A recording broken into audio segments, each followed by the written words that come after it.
Chào mọi người á, bây giờ liệp bò má của dưa ray của mình á, là tiến hành làm 4 cái cốt, làm xong 4 cốt rồi chiều nay phải ngủ lại trong đêm một đêm để dính được một cốt.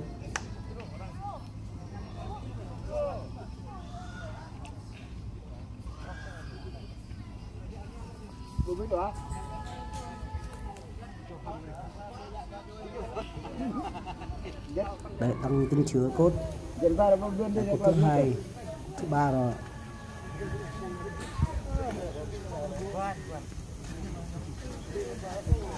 Cái đấy là phong tục của hồi xưa, đến bây giờ vẫn giữ lại.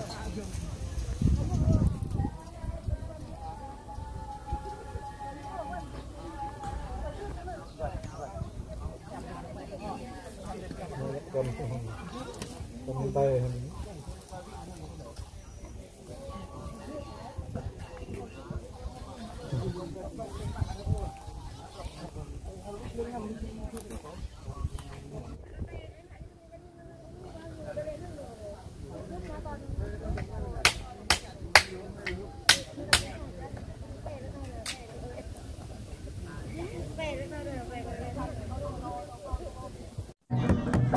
đây lúc 21 giờ tối là mọi người đánh chiêng theo phong tục.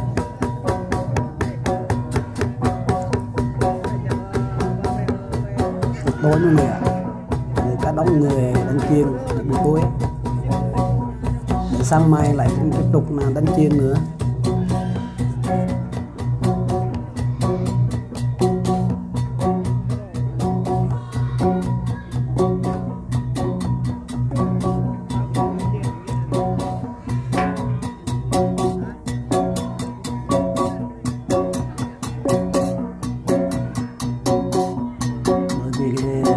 Virus quá là đa số đeo khẩu trang, đa số không đeo khẩu trang, rất lạnh lắm mọi người ạ.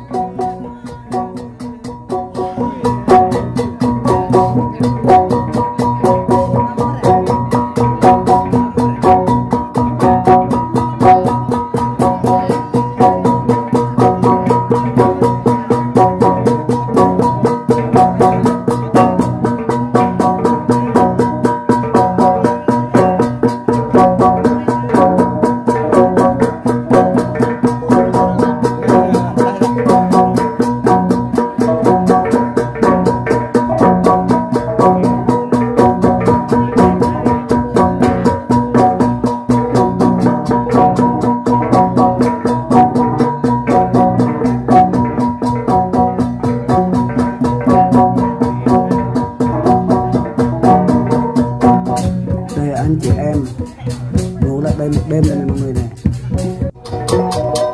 lại tiếp tục sáng lúc 11 giờ, 1 giờ trưa mọi người đi ăn chiên tiếp.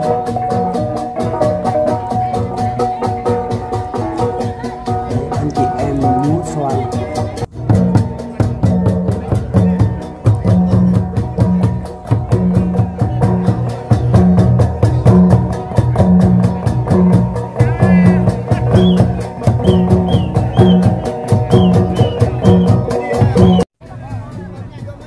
mang tính chất của Tây Nguyên, người dưa ray của Tây Nguyên.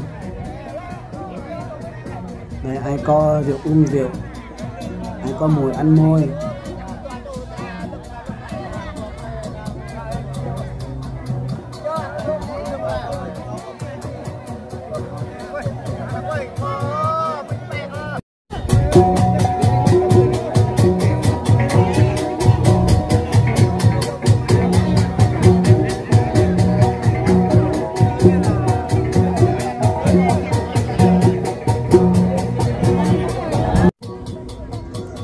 Đấy mọi người, chiều khoảng 1 giờ 2 giờ rất nắng nóng, thật biết Gia Lai rất nóng lắm mọi người ạ. Đấy,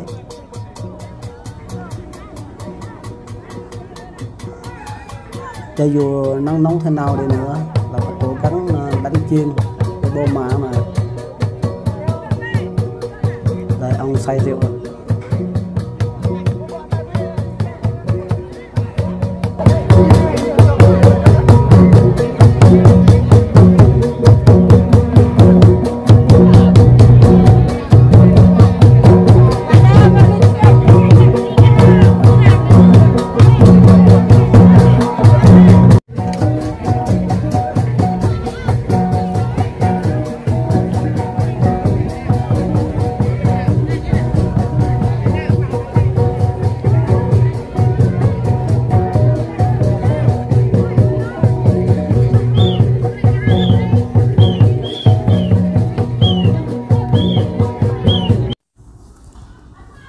đông người, chỗ nào cũng có người hết, người rất nhiều mọi người ạ. Đấy, có khi say rượu chọc nhau, vui đua với nhau, để làm ví dụ 10 năm chỉ có một lần thôi mọi người ạ. Đấy, Triệu Cân đây.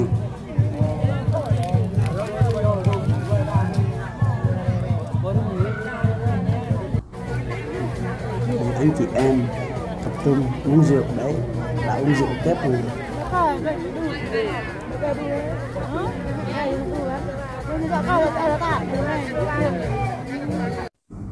Vì nguyên nhân nó phải như vậy là do rượu chè với mọi người á. Đấy, hai người nó chơi xấu quá, ngu con cò với nhau luôn.